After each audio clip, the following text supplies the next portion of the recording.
everyone to the 36th annual Hebron Maple Festival. Thank you for joining us today. We have a number of wonderful events scheduled for the weekend. The weather is looking great. We have 3 sugar houses that are going to be up and running and boiling from 10 to 4. Our donkey farm is open all weekend long as well for donkey snuggles. AHM has beautiful, wonderful raptors. The Mystic Touch tank is going to be on site. Meg's Point right there. Just an amazing day for everybody to come out and visit with the community and join your friends.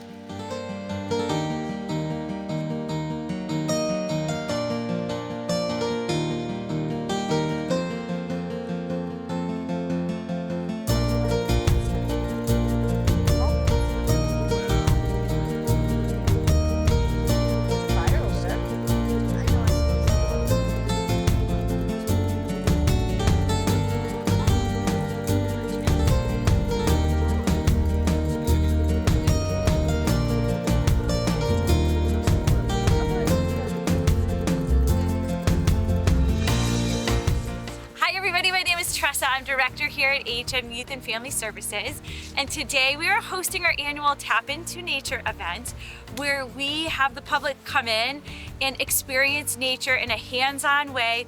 We've got stuff going on our beautiful trail that we share with St. Peter's Church, and then inside we have a ton of hands-on exhibits. We have Mystic here, Meg's Point, Riverside reptiles, we've got live birds, of prey here that you can sit and learn about and see. And so just a community event where we're bringing people together, learning about nature, and just having a great time. So thank you to everybody for coming out. I want to also thank our amazing AHM staff and board members. They volunteer their time to bring this event to our community. So thank you to them for putting on a great event, and just thank you everybody for coming and supporting us.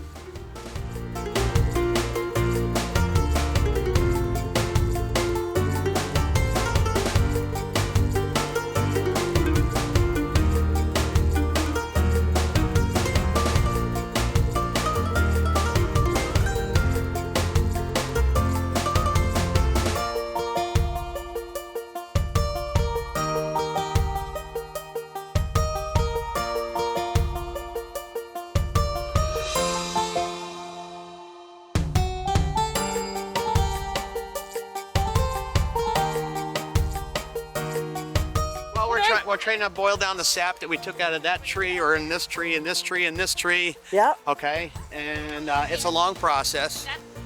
So it's about replenishing the sap and everything else, and making maple syrup.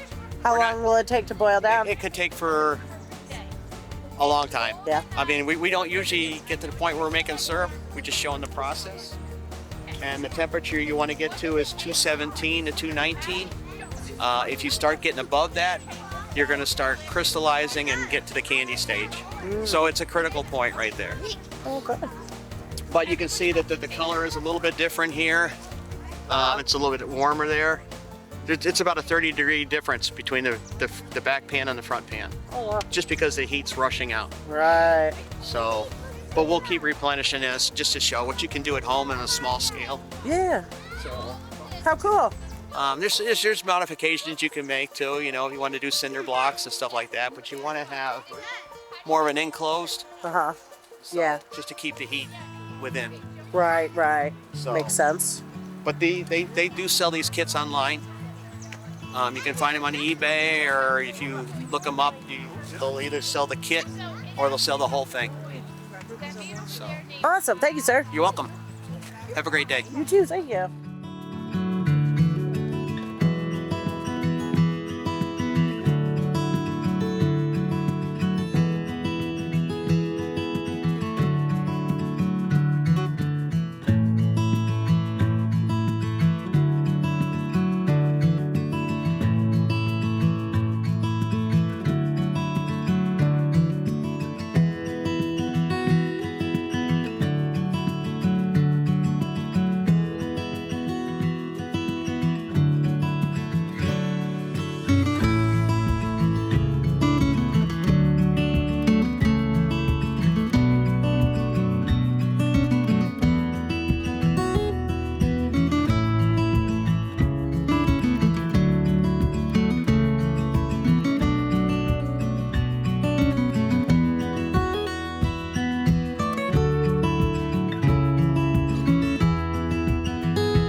can see the circle of life here. The birds eat the worms and then they get eaten by the owl.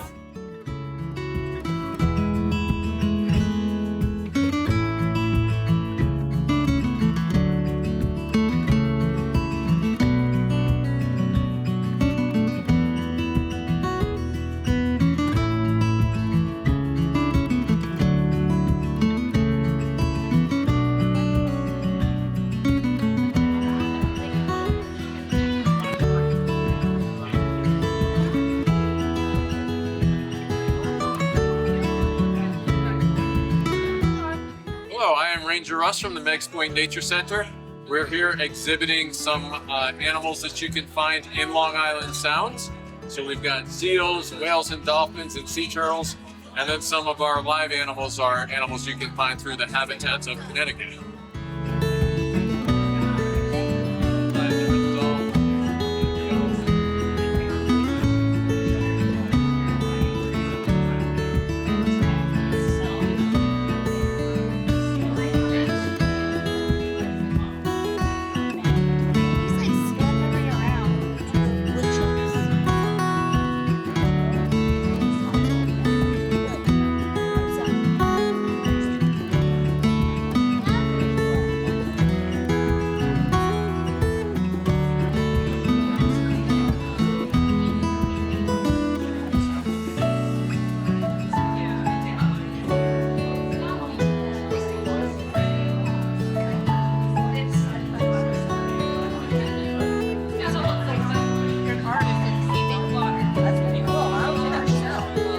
Don't age like humans do. They don't like we get old and wrinkly. The only reason they die is they get so big they literally can't move anymore. So they will then starve. You can now pet him across the back if you like. I'm gonna hold him to the best of my ability. Right here across the back. He's definitely a little wiggly. So he's a genetically blue lobster. You can see he's got like little spots on him. Those are age marks. So as he gets older, he's gonna get more of those little freckles, just like humans do. You get freckles. When we first got him, he was like a light blue color. So this guy's pretty rare, but he's not the rarest lobster. He's about 1 in 2 million, 3 million. The rates kind of change depending on what you're looking at. There also are other colors, like this one, which I think did you guys see him yet? He's our calico lobster. So he's about 1 in 30 million. There's Mary. Oh, that's awesome. The other really cool mutation is so there's blue. So we got him who's about light blue, which if you're a darker color, you can blend in the shadows. Yeah, orange, much harder. They want to be reddish brownish color. So there's a green one. The green one's like 1 in 2 million, I think, as well. There's also one called Chimera, which is half one color, half another color. And you can actually see the line. They all have this line on there. It would be half here, half here. And the coolest thing about it is that it's 2 eggs combined into one. Yeah. So if it's 2 different male, female, it could be literally half of the body's male, half of it's female. And you'll see when if you flip them over, they have this little pouch where they carry the eggs. Yeah, they'll have a little hook only on one half of it. Weird. And the rarity of those is stacked because it could be a regular lobster that's a chimera, but then it can also have a blue mutation with an orange side or blue with white or green. So those guys all look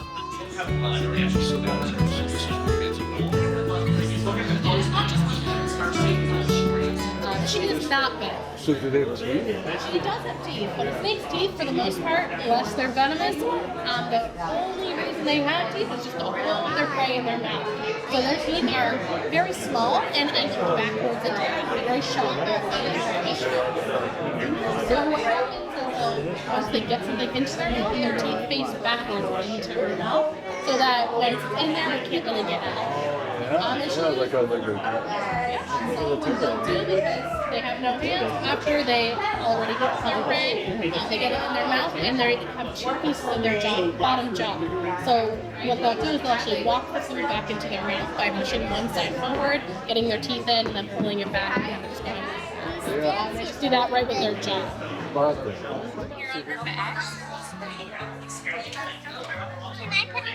Yes, you can.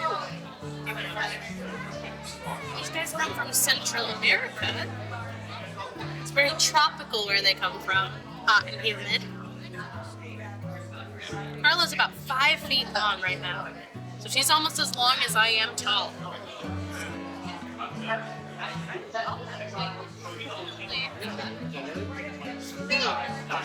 She's a milk snake. She's a Honduran milk snake. A lot of milk snakes have this really pretty red color. The stripes, that red, black, and orange. Yeah, what does she feel like? Kind of, yeah.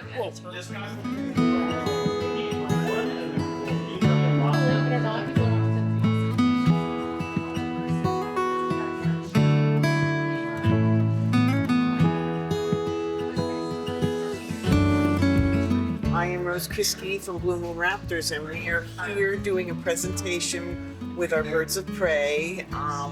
We share them with the public. We like to give information out about why they're with us. All our birds have injuries and they're not releasable to the wild. And I feel that it's really important for people to get the opportunity to see these birds up close. They hold a very important part of our environment. So hopefully most of these people will come out with something that they did not walk in with as far as information about these birds, and hopefully you'll get a chance to see some of them. That's right, so hawks, owls, falcons, eagles, they're all birds of prey.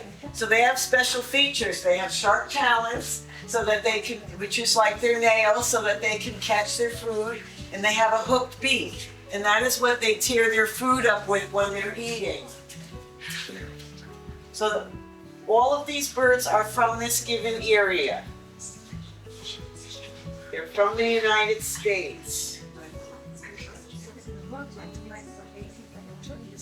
Are they all local to this area, or are they traveling? Most of them are. The only ones, there's a couple of them that I actually went to Virginia to get, but I tried to get most of the ones from the East Coast.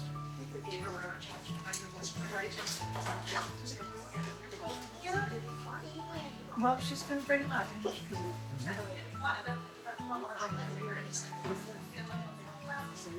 All right.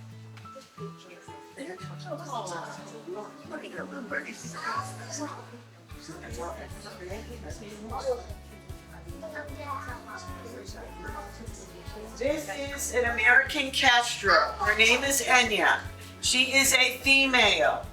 In birds of prey, the male and the female actually look identical. The only difference is the female is a third larger, except for the American kestrel. This is a male American kestrel. They have the gray slating on their wings.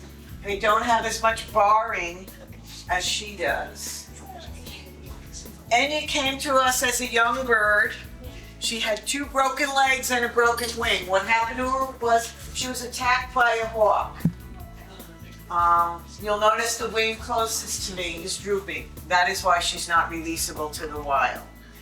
American kestrels are very common in our area. They like to be in an open field, very low vegetation. You will see them, sometimes you'll see them going to bird feeders. They're not going after the food at the bird feeder. They are going after the birds. That is what they have to eat. The bulk of their diet is mostly insects, crickets, grasshoppers, worms, anything small. Come September, when the dragonflies are out, that's one of their favorite foods.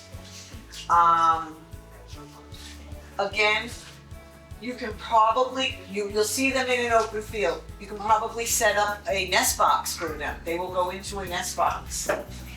They will stay there. They will take like a 1 square mile territory, a pair, and that will be where they stay.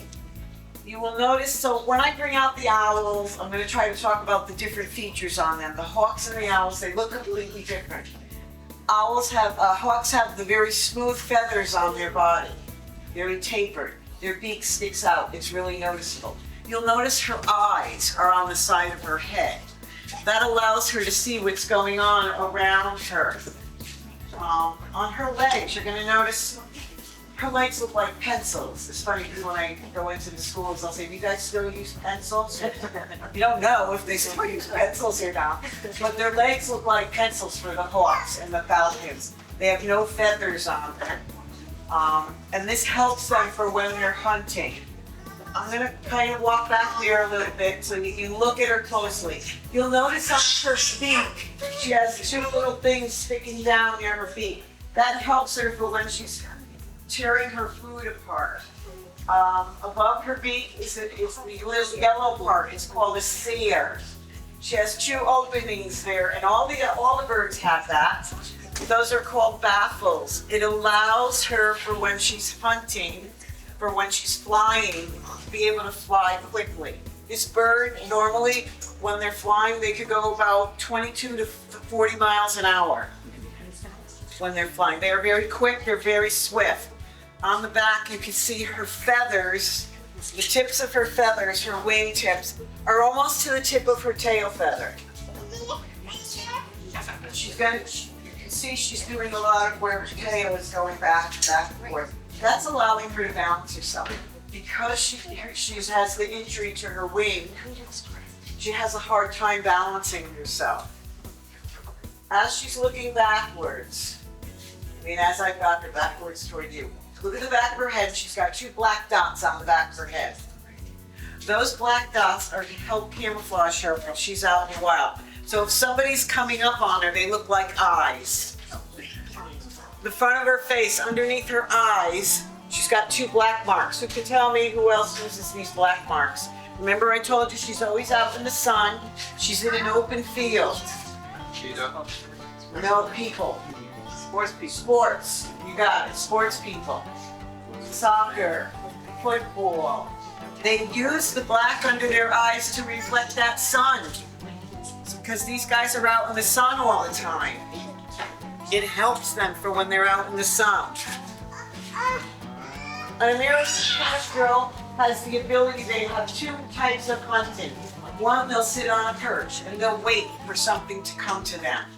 Once they see something, they'll start bobbing their head, twitching their tail, and then they'll go and pounce on it. Another way, they have the ability to hover, just like a hummingbird. So they take their tail and they just sort of hold their balance. They're facing into the wind when they're hovering. And it gives them the ability to stay in that one place. Once they see something, they go after it. She's going in on 2. She's 2 years. In the wild, they live about 5 to 7 in captivity in doubles. The smaller the bird, the shorter the lifespan. They have larger animals, larger birds that they have to deal with. Even like mockingbirds, blue jays, ravens will go after them.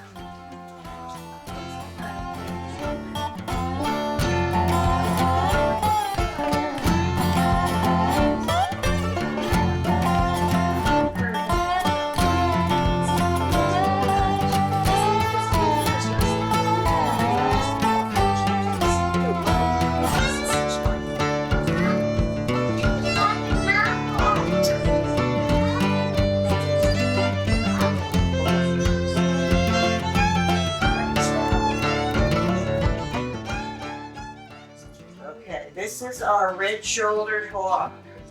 He is a male. We know he's a male because of the size of him. You will notice his wing closest to me is drooping. We call him Chase. Chase came from Virginia. He was found on the side of the road underweight with a broken wing. They believe he was probably hit by an automobile.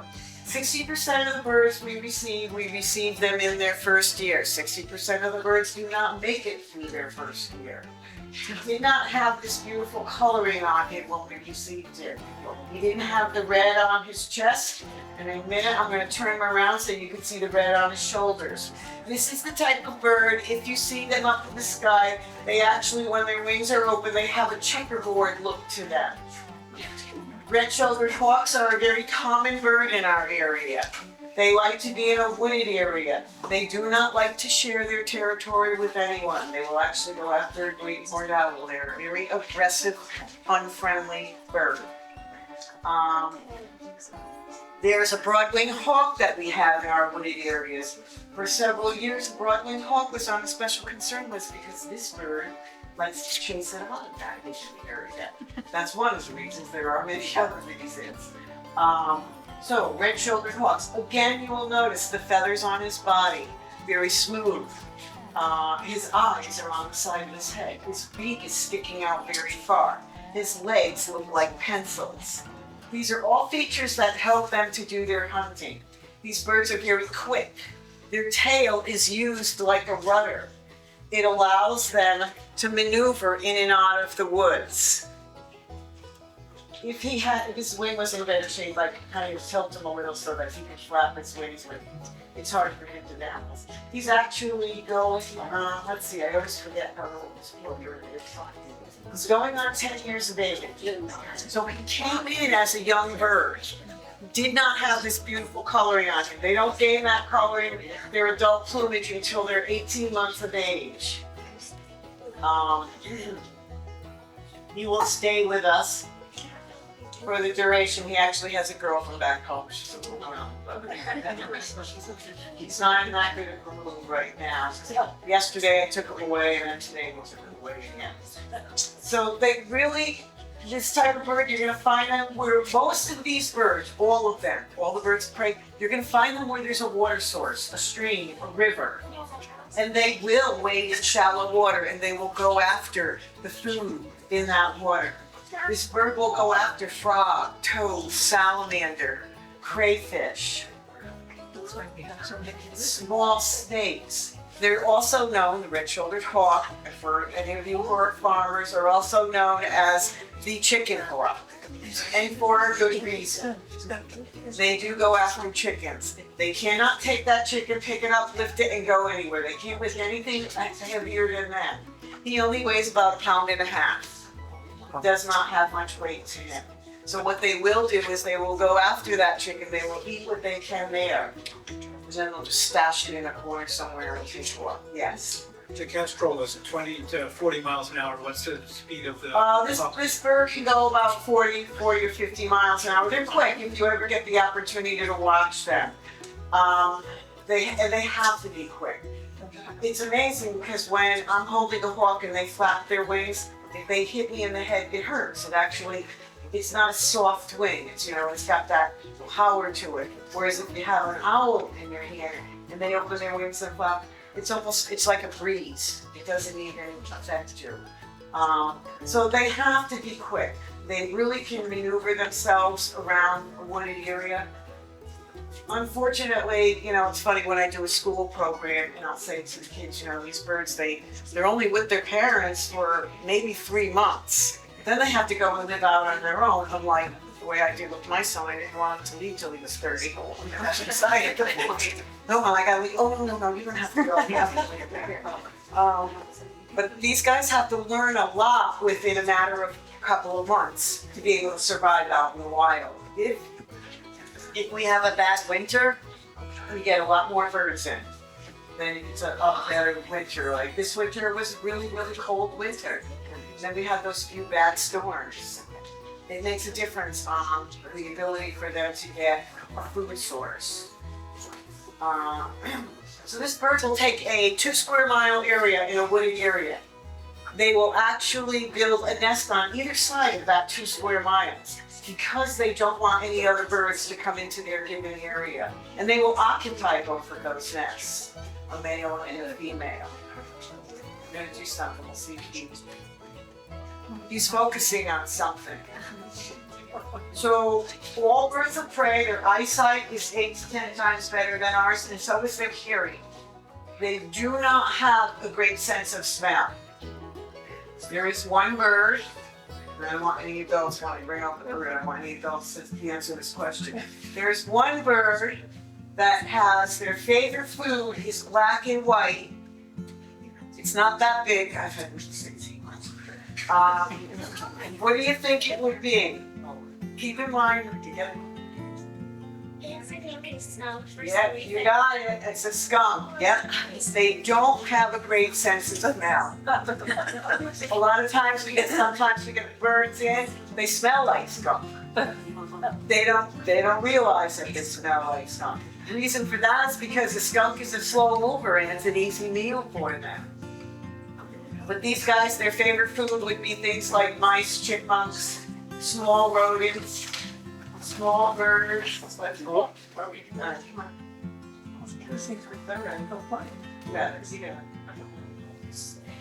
Smaller birds would be what they would have. Yes.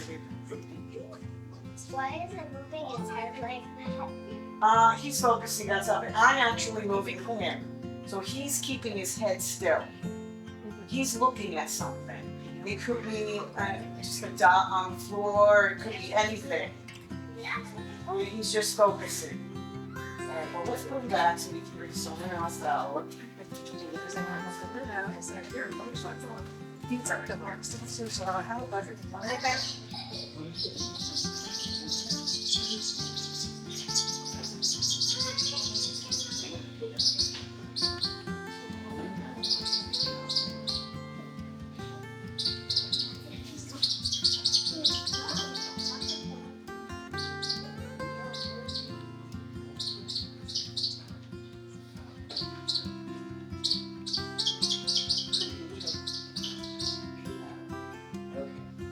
This is our broad-winged hawk.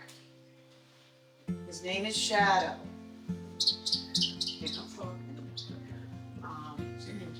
He is going on 10 years of age. Again, he came to us as a young bird. He's got a hairy bird. He came to us as a young bird. We know he was a young bird. He was under 2 years of age because his eyes were blue. Most of the birds, when we get them in, as I mentioned, we get them in the first 6 months of life. The only way you can tell their age is by some of them by their feathers. They molt as they become 2, like the red-tailed hawk will get the red tail. The red-shouldered hawk will get the red on their shoulders and their chest. The broad-winged hawk, their eyes are blue. So those are kind of the things that we look for when we get these birds in. You'll notice he's doing a lot of perching. Chirping? The reason why he's with us, this is what they believe. Somebody dropped him off at Tufts University. They just left him in a box at the front door. No note or anything. When they opened up the box, all of his feathers were all broken and beat up, and he was doing all of that chirping. He has an issue with one of his wings. What they believe happened was, he probably flew into an automobile. They picked him up, brought him home, put him in a house bird cage. They probably had house birds, parrots. This type of bird cannot be in a bird cage where they get, they can touch the metal on the cage. That's what happened to all of his feathers. He's doing all that perching because he was listening to sign. He was a young bird. When wild animals are picked up at a very young age, some of them are habituated, which means they become used to people. He's doing things that other animals do. He normally wouldn't do this. So if I were to let him go, he would fly on your head or your shoulder, because that is what he was taught when he was a young bird. He's doing that singing because some other bird was in the house and that's what they were doing back and forth. He does that all day long. He chirps. Normally this bird does not want to be seen out in the wild. They don't want to be heard. So if he were out there and he were in someone's yard trying to get food over near a bird feeder, he's warning all the birds out there that he's coming. He's not going to get any food. That's why he is with us. Broad-winged hawks are quite an amazing bird. They actually come here from South America in the spring. They fly about 3,500 miles, 4,300 miles from South America. They go back and forth to the same exact place every year. It takes them about 60 days to get from point A to point B, 60, 65 days. And then next thing you know, they really have to come right back up. They go about 65, 70 miles a day. So by the time they get down there, it's pretty much time to come right back up here. They never travel over salt water because of a food source. So they have to always be able to have food. If they were to travel, they didn't have any food if they were to travel over salt water. So if you have a bird up here, they start working their way down south, you're going to start getting a lot more than one bird. You're going to get 2, 3, 4. Next thing you know, you have a couple of hundred of them. It's called a kettle. And they're all flying down south at the same time. And they all come back up this way at the same time. And they're only on this side of the Mississippi. So they don't go on the other part of the states. Always near a water source, river, stream, pond. One of their favorite foods is frog. They will go after many small things, mice, chipmunks, insects, many insects.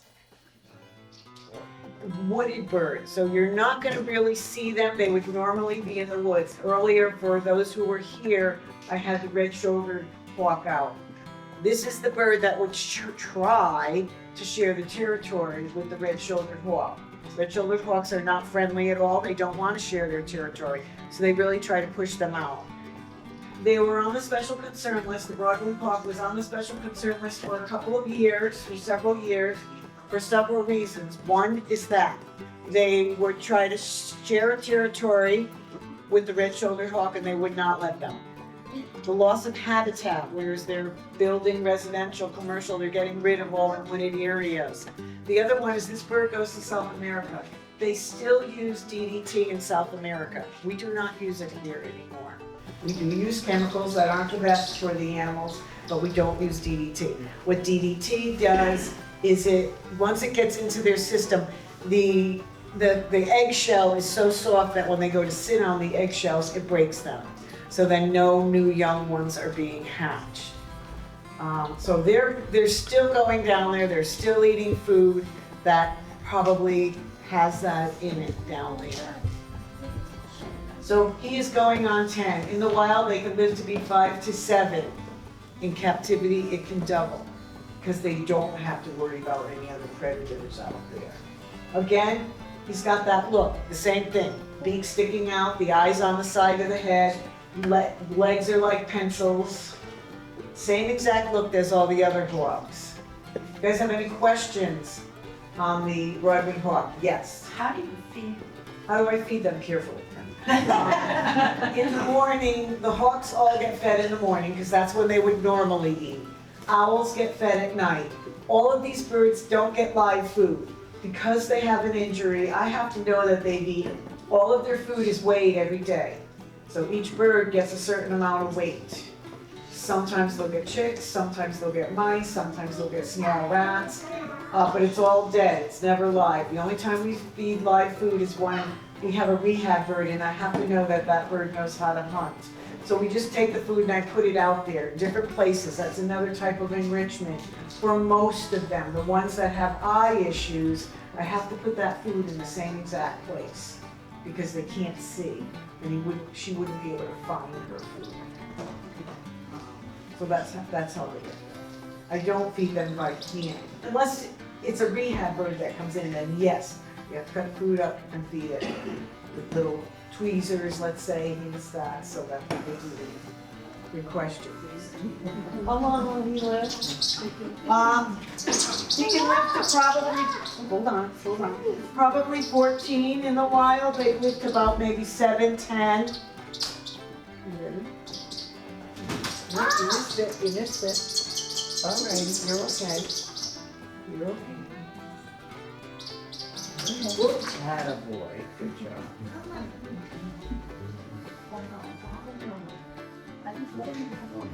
She is actually a senior citizen. She is going on 13 years of age. Eastern screech owls are very common in our area. They are the smallest native owl that we have in this area. She will not get any larger. There are other birds that come in the winter, other owls that are smaller, but this bird is native to this area. Her name is Ash. She is with us. As you can see, she has an eye injury to her. Most of these birds the Eastern screech owl does their hunting the first 4 hours of darkness. They hunt low to the ground. So we get a lot of screech owls in with eye injuries. A lot of times when these birds hit one side of their body, it affects their eyesight, their hearing, and sometimes it affects their wing. A lot of the birds we get in, these screech owls, they hit automobiles because they're flying low to the ground. They're doing their hunting for insects, all types of small insects, crickets, grasshoppers, anything that would be in an open field most of the year. In the winter, they'll go after things like mice and chipmunks, but the bulk of their diet in the summer are smaller things. Again, you can see the difference in the owl. This owl has feather tufts. Those are just feather tufts. They are not her ears. Her ears are set on the side of her head. The left ear is lower and larger, and the right ear is higher and smaller. It allows them to hone in on their prey. These birds come in two different colors. They come in this and an auburn color. We know she's a female because of the size of her. So if I had a male, it would be a third smaller than her. It would be noticeable when you put the two of them together. Again, we can talk about the features on the owl. She's got a facial disc. She's got feathers going in all different directions on her face. All of these features help her for when she's hunting. That facial disc allows her to collect sound. The feathers also do the same thing. She's got whiskers around her beak. You will notice her beak is really close to her face. That allows for sound to travel over her face so that she can hear where her prey is. Her eyes are as large as they are to bring in extra light. Owls have binocular vision. They cannot see from side to side, up or down. They cannot move their eyes. They have to be able to move their whole head to be able to see anything. Reason that is they do not have room in the back of their eyes for muscles because their eyes are so large. But they do have 14 vertebrae in their neck. And that's what allows them to be able to turn their head 3/4 of the way. I know people say, oh, they can't turn their head all the way around. I say, no, only parents and teachers can do that. It looks like they turn their head all the way around because they go really, really quick. And they can turn their head upside down and just kind of leave it hanging there. And that's because of those 14 vertebrae in the back of their neck. You'll notice her feet. She's got feathers all the way down to her talons. It allows for her to hunt. When she's hunting, she's quiet. Nobody can hear her. Again, her feathers on her wings, the top 10 feathers are called flight feathers. The tops of those are serrated like a comb and they're open so that air flies through them. So as I mentioned, most of their diet would be insects. They eat the first 4 hours of darkness. With each owl, you'll notice their eyes are a different color. That's telling me what time of evening this owl eats. So the barred owl had the dark eyes. That owl will go from 4:30 in the afternoon to 4:30 in the morning. This owl does her hunting the first 4 hours of darkness. So all the owls, they have different times of the evening that they do their hunting. For the eastern screech owl, they will take a 1 square mile territory. The male will build a nest and he'll put food in that nest. And that's how the female will pick her companion, by the food that's stored in that nest. I think that's a good idea. They will stay with that same companion. Come fall, what these guys do, which is really interesting, because it's such a small bird, they will actually chase their young off the territory. And it's basically for a food source. If you think about it, you have a pair on 1 square mile. Now that that pair has 4 young, now you've got 6 screech owls in that same given area. There's not going to be enough food source there. And the funny thing is, they're all different. Like the barred owl will allow her young to stay with her, sometimes that whole first year. So they all have like these little different things that they do. So they're on their own after that first 3 months. You guys have any questions on the eastern screech owl?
I work for EastCon, and we're the fiduciary for the new Early Roots Collaborative.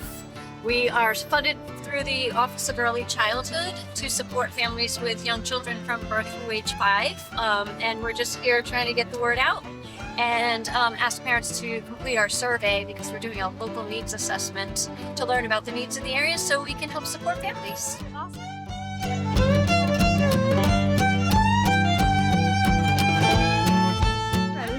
I'm Lauren. I own My Kids Place in Colchester. It's an indoor play space for young kids under like 6 or 7. We do open play 7 days a week. We do birthday parties and events. So check us out if you have a little one and you're looking for somewhere to take them to get their energy out.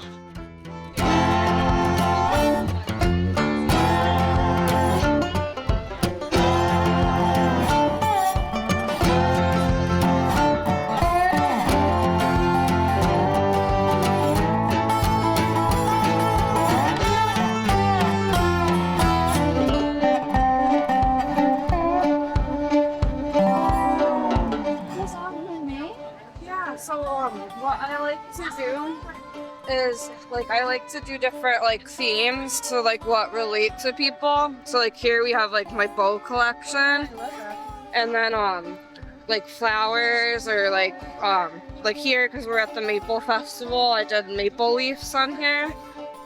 And yeah, I just like to do different colors. I love it. It's all crochet? Yep.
Wiggle it up and down to get it out. That's great.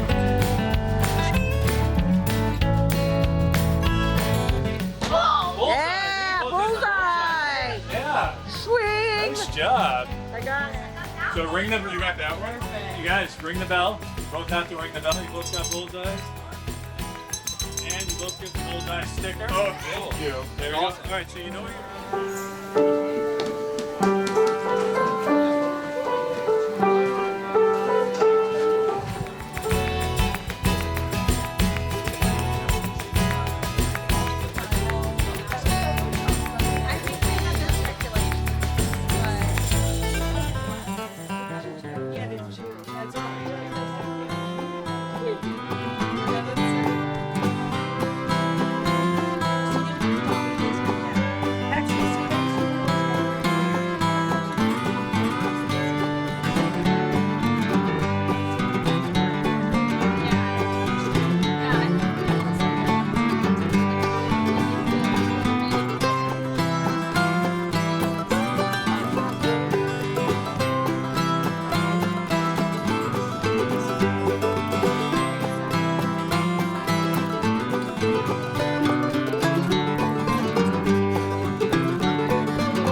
Andrea Ezrins. I'm a Hebron author, and I'm selling my book at the Hebron Maple Fest today. It's about a coming-of-age story with some magical realism, and it's got a really interesting, kind of heartbreaking twist at the end.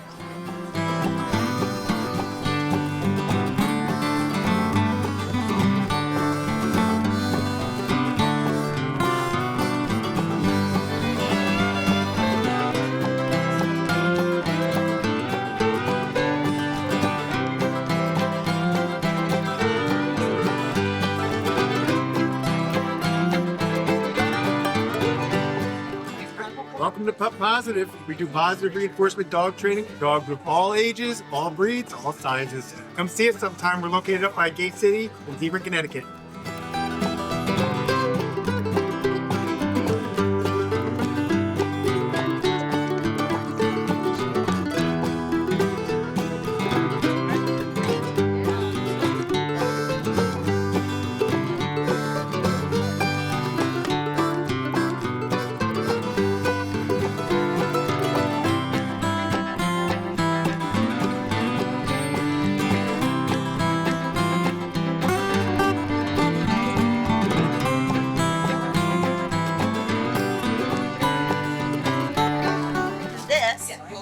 And if you get a bee in your scoop like this, you get a freebie. Get it? Freebie from the table. And you get to keep all of that in your food there.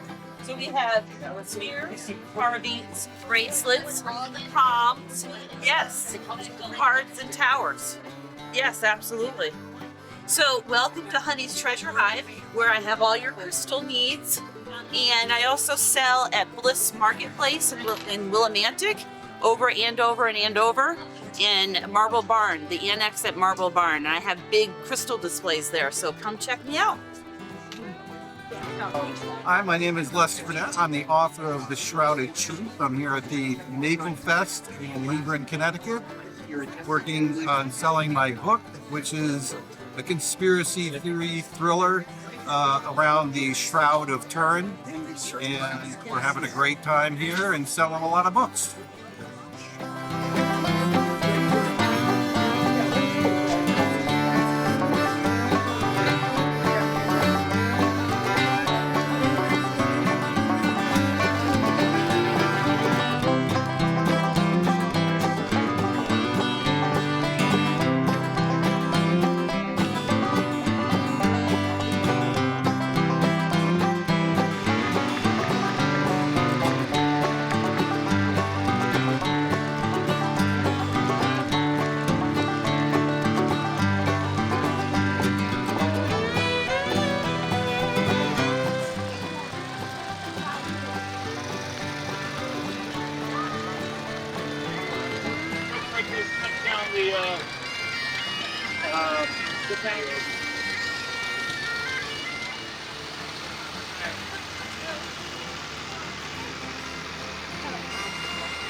In the springtime, the sap goes up to the tree when the nights are cold and the days are warm, okay? In order to capture that sap, we're gonna drill a hole into the tree. We're gonna take your spile. When you say spile, you're gonna put it right there. And you're gonna tap it in. You wanna tap it in, Benny? You're wild, okay? I don't know if you know the Oreos. Yes. Okay. Oh, yeah, she helped. Okay, perfect. You're gonna hang the bucket up to collect the sap. Bam! And then every day that sap's running, it goes drip, drip, drip right into the bucket. And then we collect the sap, put it into our tank, and then we boil the water off, which concentrates the sugar and makes delicious homemade maple syrup. Huh? Yeah. Okay, so we're gonna collect the sap, and we have a large 400-gallon reservoir in the back, and then it's gravity fed into this evaporator. So the first part, it goes through a copper pipe, it's preheated, and then it goes into the evaporator. Most of the evaporation happens down here. Water is removed via steam, some of it's removed via condensation, and then as water is boiled off, the water level drops over here and a float valve lets more sap in. And it's finished off over here in the finishing pan. Once this reaches 219 degrees, that tells us that there's enough sugar in there that it's finished maple syrup. We'll draw off the top and then we'll filter it. It goes through a filter which removes any sediment that's in the sap, the syrup, and then we'll bottle that. Most of the evaporation happens in this part. Once this part, enough of the water is evaporated, there's a float valve which regulates the height of this, and it flows into this. And as it advances this way, more and more water is lost, increasing the sugar concentration until that reaches 66% sugar, and you're ready to pour it out.